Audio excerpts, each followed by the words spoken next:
Hi, Ivanka. Hi, how are you? Good. How are you? I'm good. I'm really excited to have you here. Okay. Do you want to get started?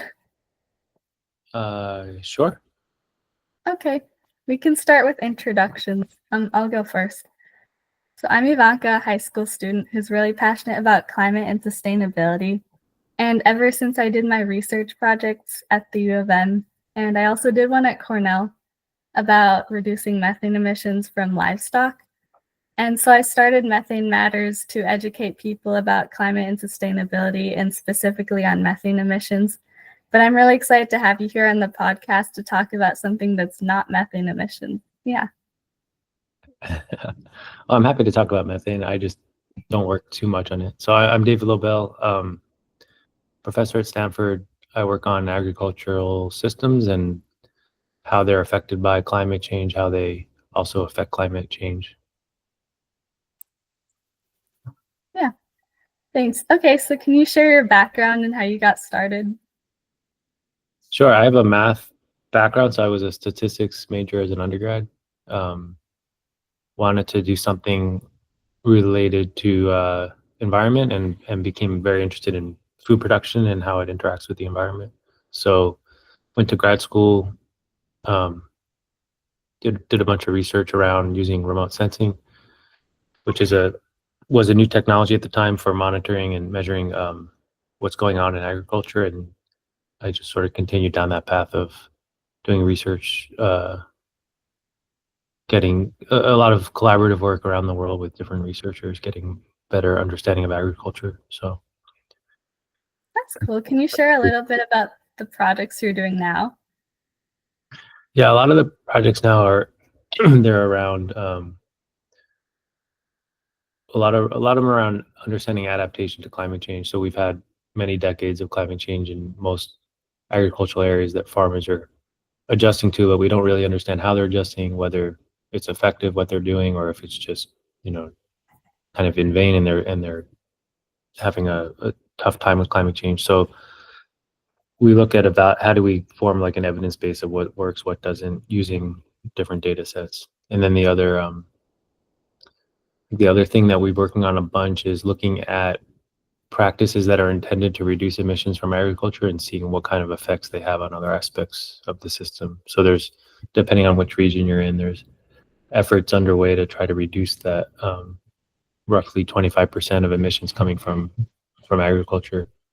But sometimes those practices or changes people are promoting don't work for various reasons, or they work for emission reduction, but they don't work for other important outcomes. So we're trying to get more of an evidence base on that is another thing we work on.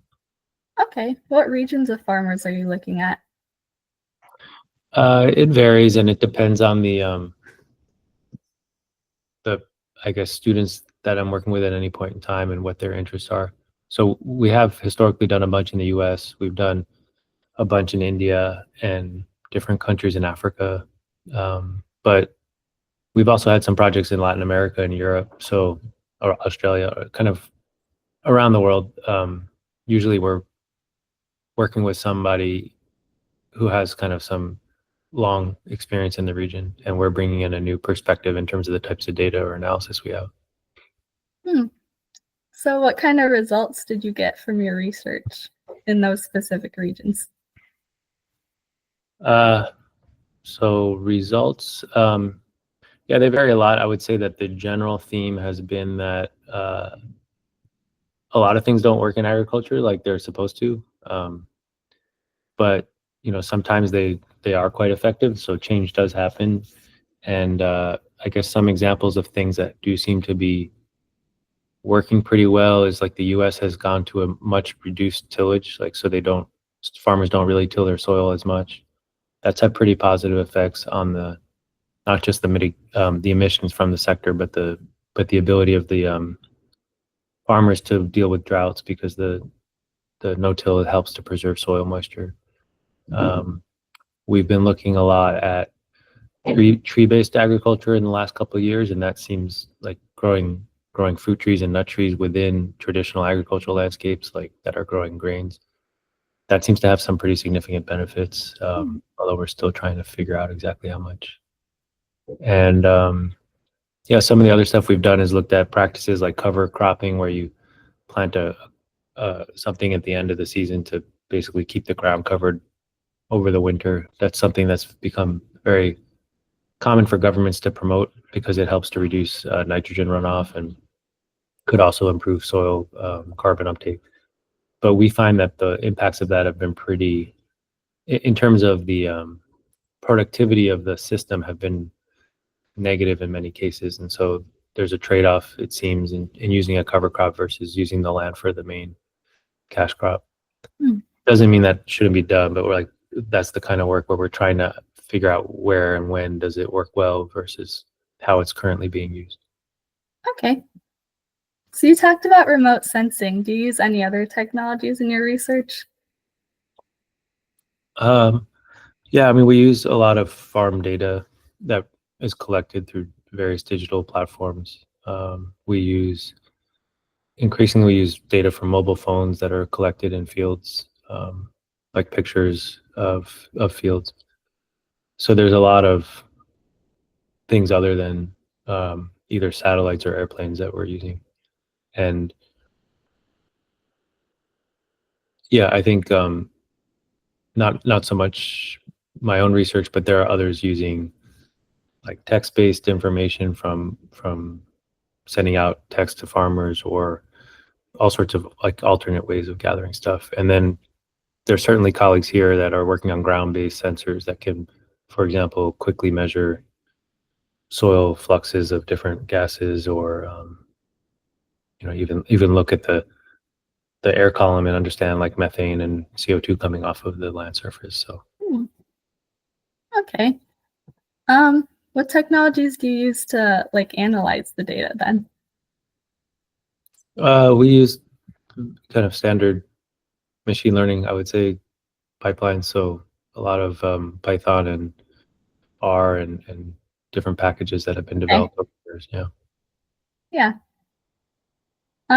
Yeah, do you have any advice for me or other high school students who want to go into a field like that? Well, I think it's important to understand the system and like why it is the way it is now. I would, take time to learn about what the system actually is, not versus like what a news article portrayed it as, for example, and understand why the choices that people are making are currently happening. And then you can start thinking broadly about solutions. And I think not trying to get too quick into particular solution that you think is going to be the answer, but basically better understanding of the problem and better understanding of the wide options of solutions that people are working on. So when it comes to methane, obviously there's a lot of sources of methane. There's a lot of proposed solutions for methane in agriculture. And yeah, so I guess one piece of advice is just to take time and be curious about the origins of the problem and the current status. And then I think the other thing is just to continue to like learn about what you enjoy doing on a day-to-day basis, because there's lots of solutions that need people working on all various aspects of it. And if you're a data oriented person like I am, like that's one angle, but there's a lot of other ways to get involved. Yeah, thanks. Yeah, so that's all the questions I had. Thanks for taking the time to join me. Okay, sure. Have a good summer. Thanks, you too. Bye. Bye.